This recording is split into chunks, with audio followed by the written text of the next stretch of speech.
Dios vio lo que te hicieron. Él lo sabe. Quizá nadie más lo vio, quizá nadie más quiso verlo, pero hay un ojo que no se cansa de mirar, una justicia que no olvida, una mano que toma nota de cada abuso, de cada palabra arrojada como piedra, de cada silencio cómplice. Si estás aquí porque alguien te dañó, porque te humillaron, porque te acusaron injustamente o porque tu corazón aún palpita de dolor por lo que te hicieron, escucha esto.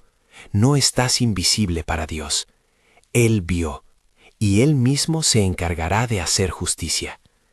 Empiezo con eso porque sé que muchas heridas nacen del sentimiento de que la injusticia quedó sin testigo, que la verdad fue enterrada bajo rumores o calumnias, que la dignidad se rompió y nadie la restituyó. Muchos caminan con esa sensación de orfandad moral. Nadie me defiende, nadie me levanta la voz por lo que me pasó. Hoy quiero hablarte con claridad pastoral. La Escritura no promete que la vindicación llegue siempre cuando la esperamos, pero sí afirma que Dios ve y actúa, y su actuar puede tomar formas que nos sorprenden, que curan y que reconstituyen lo que fue roto. Junto a este consuelo, sé que hay otro temor que atormenta a muchos, el miedo a haber cruzado una línea que no tiene retorno espiritual. En el Evangelio, Jesús advirtió a los que, con malicia, atribuían al mal la obra del Espíritu. Eso sembró entre los discípulos y entre generaciones posteriores una inquietud profunda. ¿Y si yo ya cerré la puerta? ¿Y si mi rechazo definitivo a Dios me dejó sin perdón? No vamos a eludir ese tema.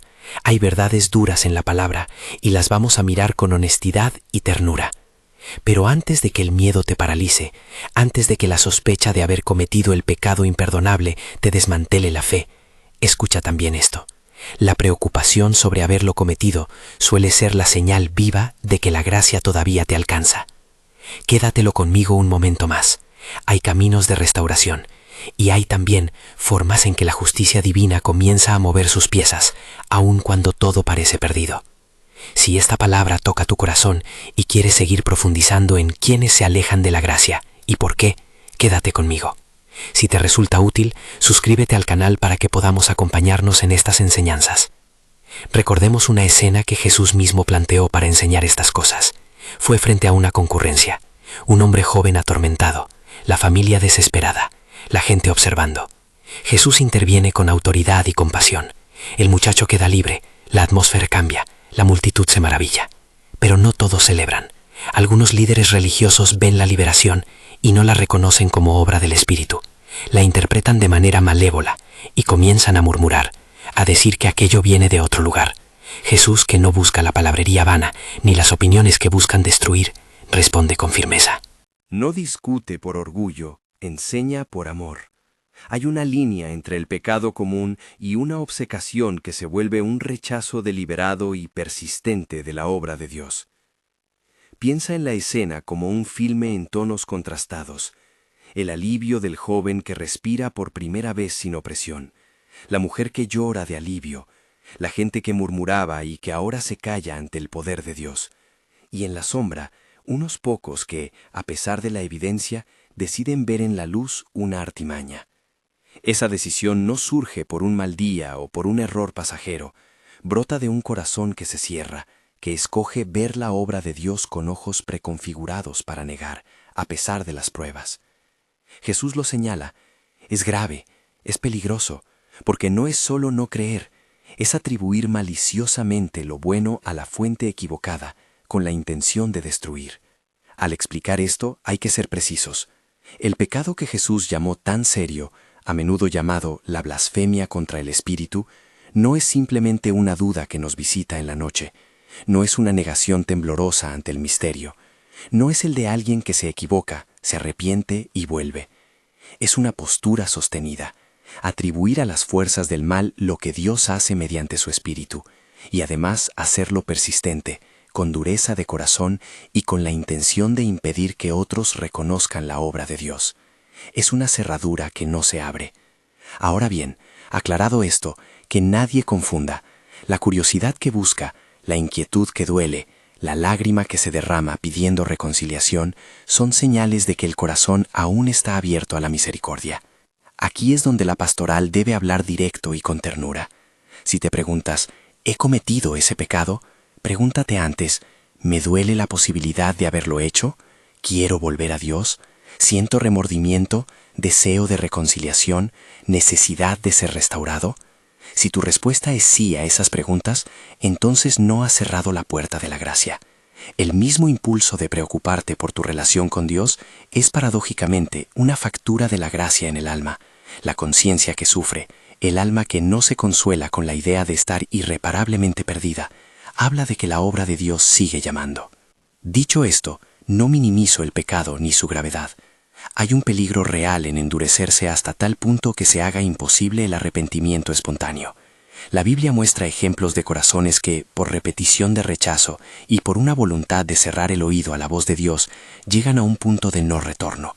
Pero antes de llegar ahí, casi siempre hubo advertencias, llamadas, oportunidades para volver. Nuestra tarea pastoral ahora es identificar señales de alarma, ofrecer pasos de restauración y sostener a quienes han sido víctimas de injusticias, recordándoles que la justicia de Dios es real. ¿Qué señales nos indican que no hemos cometido la blasfemia contra el Espíritu? Primero, la inquietud. El que ha cerrado definitivamente el corazón no siente remordimiento, ni busca reconciliación.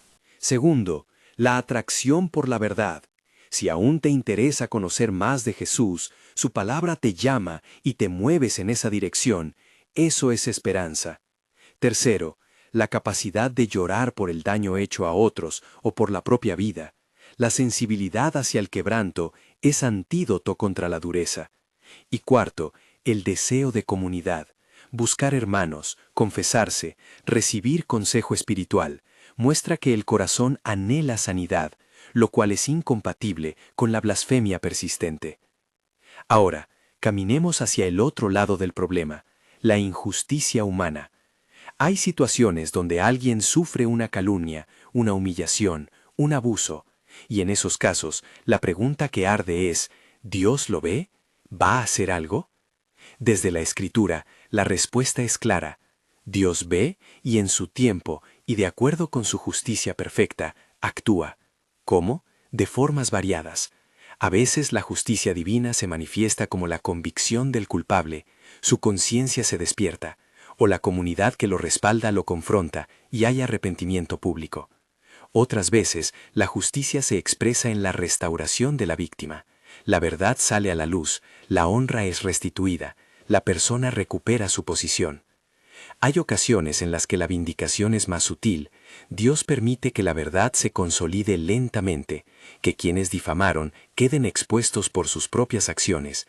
Y cuando todo falla, existe el juicio divino, que puede operar en términos que no controlamos y que, como pastores, no celebramos con regocijo, pero que reconocemos como una realidad que equilibra el mal.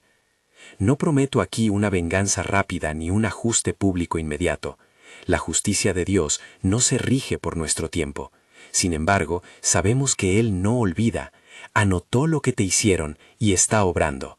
Mientras tanto, hay pasos concretos que la Escritura y la experiencia pastoral sugieren para quien sufre una injusticia.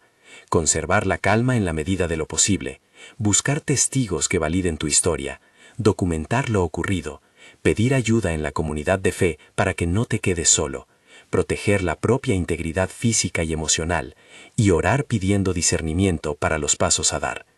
Además, la palabra nos llama a no responder con venganza personal. Jesús enseñó a dejar espacio para la justicia de Dios, sin promover, eso sí, la pasividad que alimenta la impunidad. Buscar justicia no es lo mismo que tomar la ley en nuestras manos. Implica medidas prudentes, asesoramiento y, cuando proceda, recurrir a las autoridades competentes. Volvamos ahora al tema del discernimiento en torno a los signos sobrenaturales. Vivimos en un tiempo donde se multiplican testimonios, sanidades, liberaciones, experiencias intensas. Eso está bien, la obra del Espíritu es real y deseamos verla. Pero hay peligros.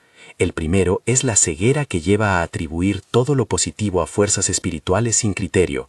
El segundo es la sospecha que conduce a interpretar cada manifestación buena como engaño. El equilibrio cristiano requiere dos cosas: amor por la verdad y temor reverente a Dios. ¿Cómo discernir entonces? Observando frutos. ¿La experiencia acerca más a las personas de Cristo? ¿Promueve humildad, justicia y amor? Si la manifestación genera orgullo, división o enriquecimiento desmedido de algunas a expensas de los demás, hay motivos para ser precavidos. Además, la coherencia con las Escrituras es el filtro decisivo. Ninguna obra atribuida al Espíritu debe contradecir la enseñanza central del Evangelio. Finalmente, pedir a Dios sabiduría y pedir consejo a líderes maduros en la fe son prácticas prudentes. Hasta aquí hemos trazado 3 cosas que quiero que te queden claras. Primero, que la blasfemia contra el Espíritu no es una torpeza pasajera, sino una obcecación sostenida. Segundo, que la preocupación por haberla cometido suele indicar que la gracia aún te persigue. Y tercero, que Dios ve la injusticia y se encarga de ella, aunque no siempre en el ritmo que esperamos. Estas no son frases teológicas frías, son palabras destinadas a sostener a alguien que hoy camina con heridas. Quiero detenerme un momento en un caso que nos ayuda a entender la esperanza. Pedro. No porque sea un héroe perfecto, sino porque su vida demuestra que nadie está predestinado a permanecer quebrado. Pedro negó a su maestro en su momento de mayor debilidad. Vivió la culpa, el oprobio interior. No fue un pecado ligero, fue una traición dolorosa. Sin embargo, su historia no termina en la negación. Se arrepintió, volvió al Padre, recibió restauración pública y misión renovada. La experiencia de Pedro nos enseña que el arrepentimiento auténtico tiene poder restaurador. Si te sientes hundido por algo que hiciste, mira a Pedro. La gracia puede alcanzarte, pero requiere confesión, humildad y disposición a la restitución. La comunidad cristiana juega un papel esencial en este proceso, porque no estamos hechos para sanar solos. Ahora llegamos a un punto sensible. ¿Qué hago si temo haber caído en esa dureza de corazón que algún día se podría volver irreversible? El primer paso es admitir la fragilidad. No necesitamos justificar lo hecho ni esconderlo. El admitir es el preámbulo del perdón. El segundo paso, confesión. No solo una vez, sino un asumir continuo que implica confrontar las raíces del orgullo, la rabia o la cobardía que nos llevaron allí. El tercer paso es rodearse de comunidad, líderes, hermanos, un discipulado serio, donde la vida se expone y se acompaña.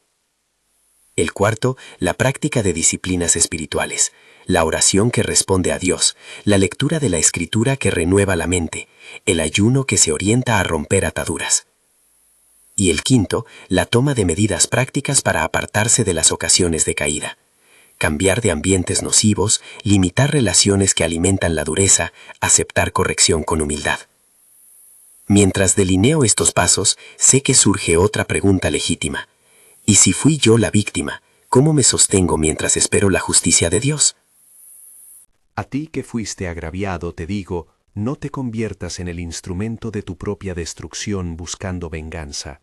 Eso no significa aceptar la injusticia como norma. Significa, en cambio, actuar con prudencia, buscar reparación por las vías adecuadas y permitir que la justicia divina haga su obra en paralelo. Hay una seguridad bíblica que nos sostiene. Dios observa, anota y en su tiempo restituye. A veces lo hace transformando al agresor, otras restableciendo al ofendido y en muchas ocasiones enseñándonos a confiar y a vivir con dignidad mientras la verdad se abre paso. Antes de continuar, quiero advertir de una trampa común. Algunos confunden hablar de la obra del Espíritu con el afán de etiquetar cualquier experiencia como genuina o conminar a la gente a una especie de control espiritual que no existe. El Espíritu Santo no es manipulado por fórmulas humanas. No debemos convertir la fe en un espectáculo, ni a las experiencias sobrenaturales en la medida definitiva de la presencia de Dios. Al mismo tiempo, no podemos negar la posibilidad real de que Dios actúe de modos extraordinarios. El equilibrio es espiritualidad informada, corazón abierto, juicio sobrio y comunidad que camina junta en la búsqueda de la verdad. A estas alturas ya hemos armado el escenario, la injusticia que no se ve, la acusación que hiere, el temor a haber perdido la oportunidad de reconciliarse con Dios y la promesa firme de que Dios ve y hará justicia. Pero hay una dimensión que exige aún más claridad, la diferencia entre el que duda por honestidad y el que niega con malicia. Un creyente sincero que atraviesa una noche de dudas, que lucha con preguntas angustiantes, es a menudo más cercano al reino que aquel que firme y fríamente decide interpretar la obra del Señor como fraudulenta, con el fin de proteger su propio estatus o de destruir a otro. El arrepentimiento verdadero siempre tiene consecuencia, una vuelta hacia la comunidad, una reparación donde sea posible y un cambio de vida que evidencia la operación de la gracia. Permíteme poner otra imagen que puede ayudar a entender este proceso. Imagina una puerta con cerradura. La puerta representa el corazón. Las dudas, las luchas y los pecados pueden rozar el picaporte y hacer ruido. Algunos golpes abren la puerta porque el cerrojo no se atrabajó. Pero hay momentos en que por repetidos golpes de soberbia o de rechazo deliberado, alguien en el interior cierra la puerta con llave. Ya no basta con empujar, hace falta la llave para volver a abrirla. La advertencia bíblica acerca de la blasfemia contra el espíritu indica que una persona puede, mediante un patrón sostenido de rechazo deliberado, llegar a asegurar la puerta de modo que el arrepentimiento ya no fluya natural ni libremente. ¿Significa eso que nunca habrá retorno? La Escritura no nos da una respuesta casuística simple, sí nos muestra que el arrepentimiento, cuando es genuino, reconduce incluso a los más caídos. Por eso la invitación pastoral sigue siendo incesante. Vuelve, confiesa, permite que otros te acompañen. Antes de avanzar hacia ejemplos prácticos más concretos, cómo proceder cuando enfrentas a quienes te ofenden, qué decir cuando alguien te acusa falsamente, cómo construir un testimonio que resista calumnias, quiero detenerme en la cuestión humana más íntima, el miedo. El miedo a la exposición, al juicio, a la fama ruinosa o a la exclusión puede llevar a decisiones que nos encierran en la vergüenza. Por eso la comunidad de fe no es un lujo, es un lugar para cuidar y preservar la narración verdadera de una vida. Si te guardas todo bajo la lengua por miedo a ser juzgado, te vuelves prisionero de tu propia historia. Comparte con alguien de confianza. Permite que la verdad tenga testigos. Deja que el proceso de vindicación comience en el ámbito correcto. Quisiera ahora introducir un desafío que a menudo los creyentes encuentran incómodo. ¿Cómo reaccionar ante líderes o comunidades que parecen minimizar la injusticia o que prefieren no confrontar la maldad para preservar la imagen? Esto es más común de lo que imaginamos. Algunas congregaciones, por temor a la división, optan por el silencio, pero el Evangelio no nos pide silencio frente a la maldad, nos pide prudencia y valentía. La valentía no es confrontación brutal, es exposición respetuosa de la verdad, búsqueda de reconciliación, y cuando no haya arrepentimiento, tomar medidas que protejan a los más vulnerables. La Iglesia sana sabe cómo acompañar a la víctima y cómo llamar al agresor al arrepentimiento, con justicia y misericordia. Mientras redacto estas palabras, siento la tensión entre explicar la seriedad del pecado que endurece el corazón y sostener a quien sufre la injusticia. No quiero que el temor a lo espiritual aplaste la esperanza del que busca sanidad. Por eso insisto en dos pilares que deben sostener nuestra vida creyente: la humildad que reconoce la propia fragilidad y la certeza de que Dios ve y no olvida. Mantener esos pilares nos protege del fatalismo y del autoengaño. Pronto entraré en una parte más práctica, ejemplos concretos de pasos a seguir cuando la injuria te persigue, cómo documentar la verdad sin convertirte en victimario, qué palabras usar para pedir reparación en la comunidad y cómo cuidarte emocional y espiritualmente mientras esperas la justicia. También quiero profundizar en los criterios para discernir milagros genuinos y en el perfil de quienes, por malicia, pueden estar en camino de negar la obra del Espíritu.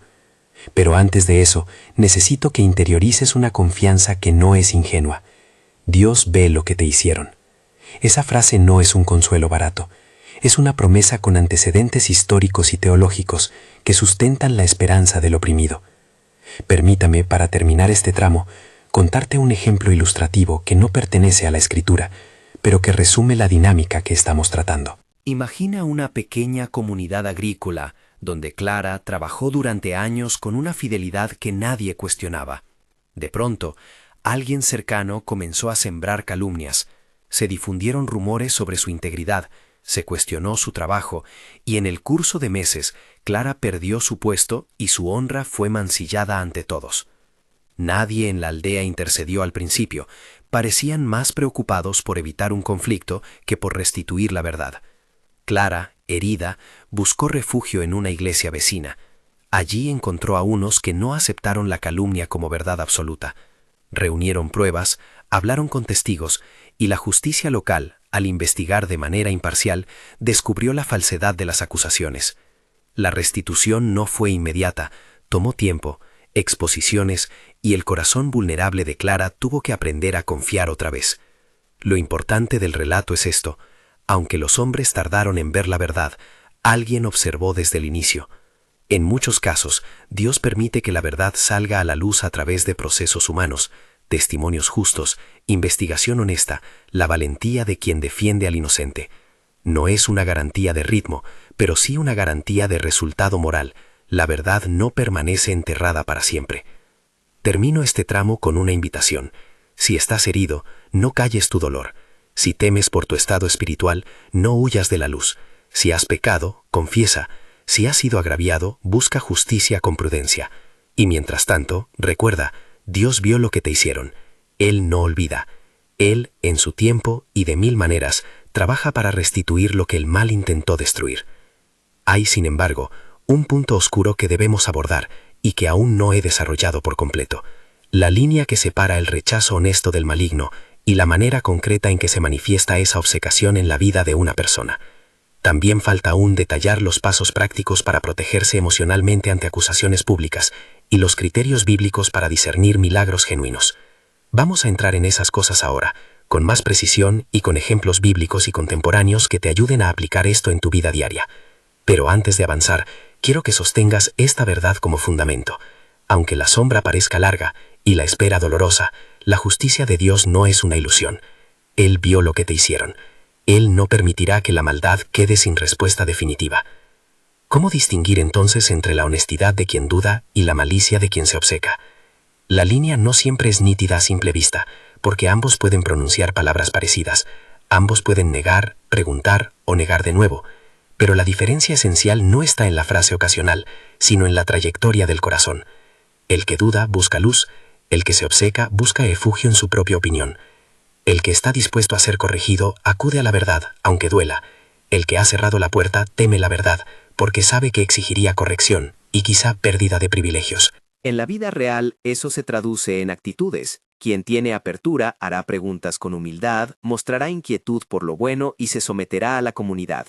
Quien está endurecido evita el examen, busca aliados para proteger su versión y no admite pruebas que desmonten su relato. Los rasgos concretos de una obcecación espiritual sostenida suelen repetirse. Aparecen la repetición de calumnias sin base, la persistencia en acusar a Dios o a su obra de ser obra del mal, la utilización del poder institucional para silenciar voces disidentes, la risa o el desprecio hacia los que sufren, la incapacidad para sentir remordimiento aun cuando la evidencia es clara. Quien ha llegado a ese punto manifiesta con frecuencia una estrategia: deslegitimar testigos, propagar narrativas alternativas, presentar a la víctima como la culpable para preservar su propia reputación. Eso no es una confusión pasajera, es una construcción defensiva. Por eso la advertencia de Jesús tiene peso. No se trata solo de una equivocación intelectual, sino de una decisión del alma. Frente a esa realidad, la tarea pastoral y práctica para quien sufre es doble: protegerse y procurar la verdad. Protegerse implica tomar medidas concretas que no sustituyan la fe, sino que la sustenten.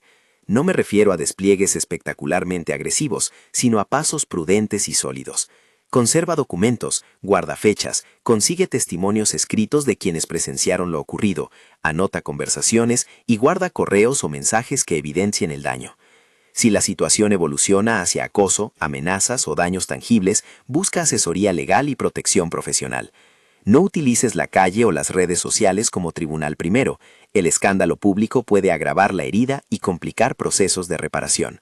Procura, en cambio, que la comunidad de fe intermedie.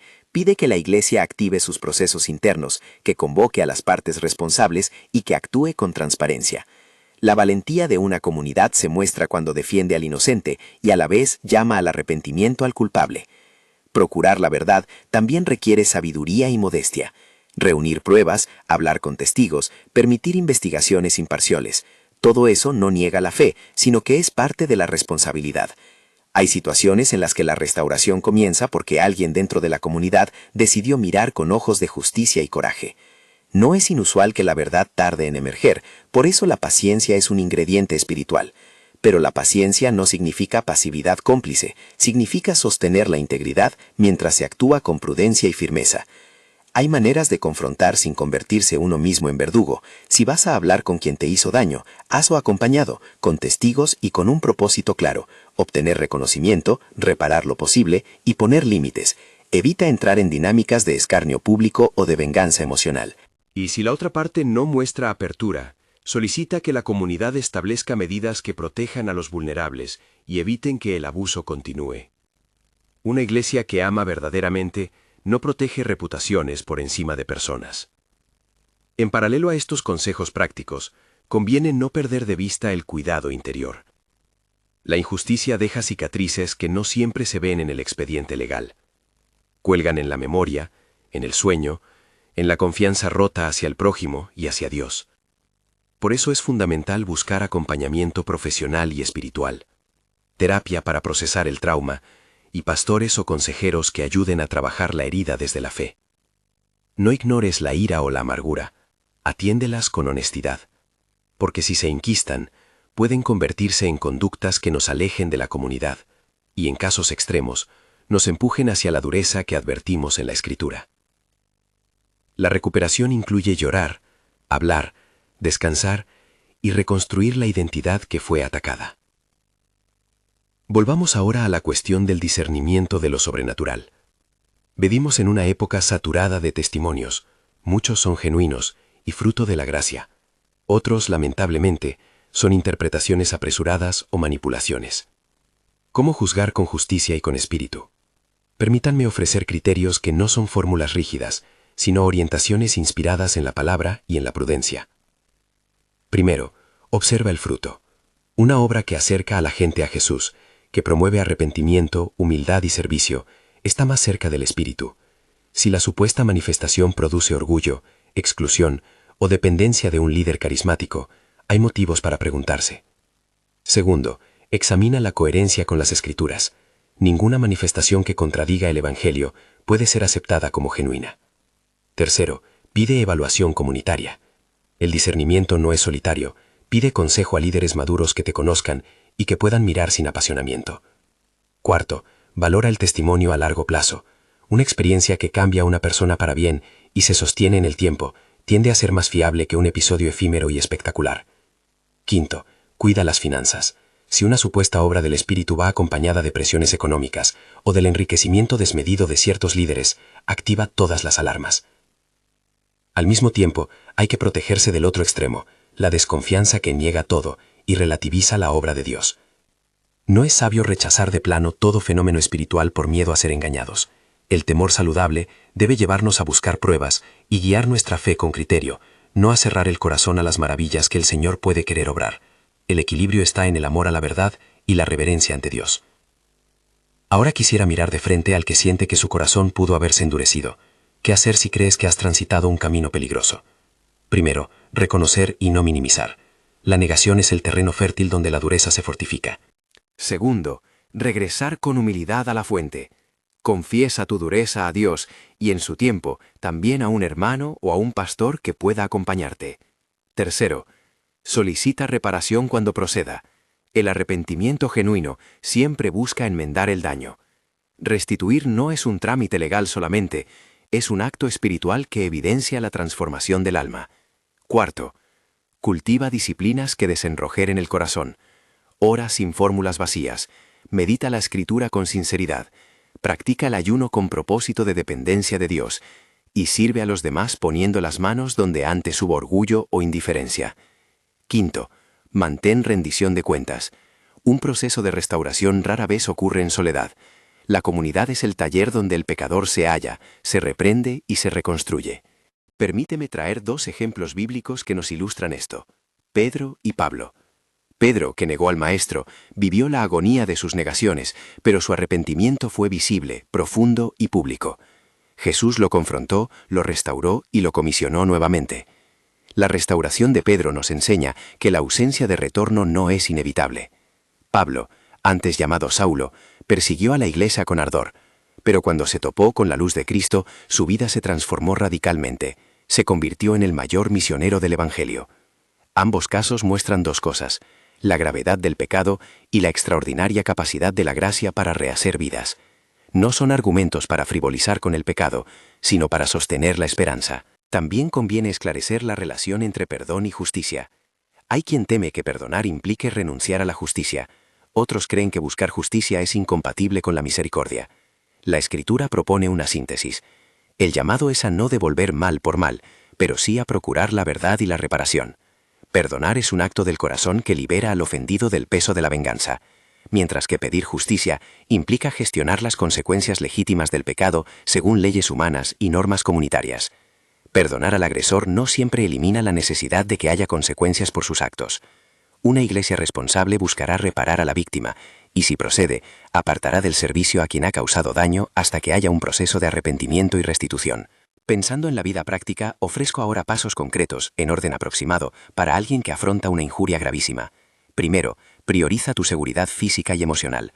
Si hay riesgo, sal del entorno y busca ayuda. Segundo, recoge la evidencia. Fechas, mensajes, grabaciones si son legales en tu jurisdicción. Testigos. Tercero, busca acompañamiento en la comunidad de fe. Que pastores y líderes escuchen y actúen. Cuarto, si la calumnia implica delito, denuncia a las autoridades competentes. No teman usar los recursos de la ley. Quinto, cuida tu alma. Participa en comunidades sanas, busca terapia, practica el silencio y la oración intencional que te sostenga. Sexto, evita la reacción impulsiva en redes. Publicar la propia versión como ajuste de cuentas puede cerrar puertas legales y espirituales. Busca, en cambio, vías formales de reparación. Sé consciente de que estos pasos exigen coraje y paciencia, pero son vías que preservan la dignidad mientras la verdad se clarifica. A quienes sirven en liderazgo, quiero dirigirme con un recordatorio urgente. No se conviertan en escudo de reputaciones. La protección de la Iglesia es proteger a los vulnerables. Cuando llega una denuncia, actúen con prontitud, imparcialidad y transparencia. No esperen a que la notoriedad desplace la urgencia. La historia de la comunidad será más sana si sus líderes priorizan la verdad y la restauración por encima de la imagen institucional. También debo decir una palabra a los que observan desde fuera, que a veces se sienten impotentes ante injusticias ajenas. No subestimen la fuerza de acompañar. Acompañar es estar presente, tomar la mano que tiembla, anotar testimonios, aceptar el relato sin convertirlo en espectáculo. La comunidad que acompaña bien acelera la vindicación. Quisiera ahora ilustrar con una historia más cercana. Imagina a Marcos, un joven maestro acusado falsamente de malversar fondos en su parroquia. El rumor corrió como pólvora y muchos se apartaron. Marcos, temblando, buscó a su pastor, quien inmediatamente convocó una investigación honesta, pidió documentos contables y abrió espacios para testimonios. Al principio la verdad no fue obvia, hubo resistencias, pero la perseverancia de unos pocos permitió que se contrastaran datos y que se descubriera al fin la trama de quienes manipulaban la información para derrocar a Marcos. La restitución no fue instantánea, las relaciones estaban heridas y la confianza tardó en recomponerse. Sin embargo, la comunidad que no dio por hecho el rumor, la que actuó con prudencia y verdad, permitió que la justicia volviera a aparecer y que la honra de Marcos fuera reparada. Esta historia no es excepcional, es la narración de lo que sucede cuando la verdad se busca con humildad y coraje. Antes de cerrar, quiero reiterar la certeza que dio inicio a este mensaje. Dios no es ciego ni negligente, ve lo oculto y anota los abusos. Su justicia puede operar en maneras que no controlamos, a través de la convicción del ofensor, mediante procesos judiciales, por la exposición de la verdad o incluso por un cambio de corazón que restaura la relación. Esa justicia es también un llamado a vivir con paciencia y responsabilidad moral. No esperamos que Dios haga la tarea humana por nosotros, participamos en los procesos justos, reclamamos la reparación y al mismo tiempo confiamos en su soberanía. Y para terminar con un gesto pastoral, quiero darte pasos claros si estás hoy en una de estas situaciones. Si temes haber cerrado tu corazón, confiesa con humildad, busca un hermano que te acompañe, sométete a la corrección, practica el silencio orante y haz actos concretos de restitución. Si fuiste agraviado, documenta, busca consejo legal si procede, pide intervención de la comunidad e invierte en tu salud emocional. Si dudas sobre un milagro, examina el fruto, busca la comunidad y evalúa la coherencia con la Escritura. Si lideras, protege a los vulnerables y no la imagen. Si observas, acompaña con presencia, no con juicio. Antes de concluir, quiero que guardes una imagen en el corazón. Imagina una balanza en la que cada injusticia que te han hecho es puesta por Dios sobre la mesa. No queda invisible. Alguna vez estuvo oculta ante los ojos humanos, pero Él la colocó delante de su justicia. Esa balanza no es un instrumento de venganza sádica, sino un símbolo de que hay un juicio moral y redentor que equilibra lo que las manos humanas pretenden inclinar. Confía en Él. Mientras esperas, actúa con prudencia, con verdad y con mansedumbre. No dejes que el dolor te convierta en aquello que repudiabas. Padre, te pedimos consuelo para los que han sido heridos, claridad para quienes buscan la verdad, y convicción para aquellos cuyo corazón está endurecido. Señor, no permitas que la injusticia quede sin respuesta. Obra en los corazones, expón lo escondido, y restituye lo que fue quebrado. Dame valentía para acompañar, sabiduría para discernir, y humildad para confesar mis faltas. Que tu gracia alcance a los que se sienten perdidos, y que tu justicia, con ternura, haga lo que solo tú puedes hacer. Amén. Si esta palabra te ha sostenido, comparte con alguien que necesita escuchar que Dios vio lo que le hicieron y que Él mismo se encargará de hacer justicia. Mira ahora el vídeo recomendado para profundizar en cómo reconocer a quienes se alejan de la gracia y sus causas, y suscríbete al canal para seguir recibiendo enseñanza y acompañamiento.